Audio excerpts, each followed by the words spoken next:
Test पराजय पछरे गंभीर Eden रे भारतर लज्जाजनक पराजय 100 रन छुई पारलानी दल।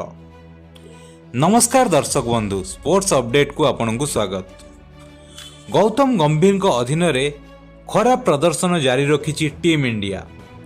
दल दक्षिण आफ्रिका विपक्ष प्रथम टेस्ट रे पराजित होईछि। पराजय पर पुणी समस्त स्कानर रे आसिछंती गौतम गंभीर।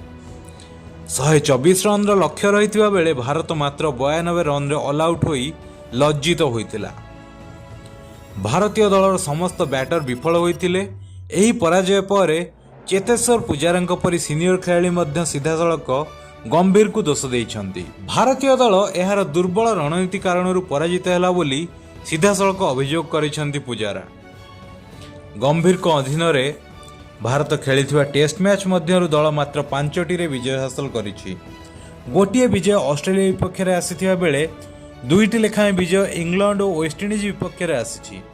केवल दुर्बल वेस्टइंडीज को छाड़िले अन्य कोनोसी दल विपक्ष रे भारत सीरीज जितिबार एजाएं सफल होइनी।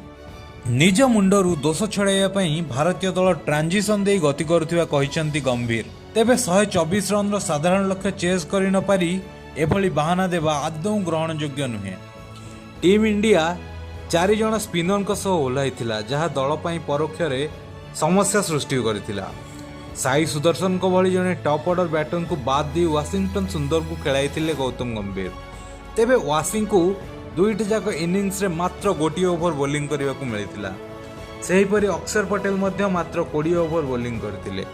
तेबे आपणक हिसाब रे पराजयर कोन रहिछि कारण कमेंट माध्यम रे जणाइबाकू अनुरोध।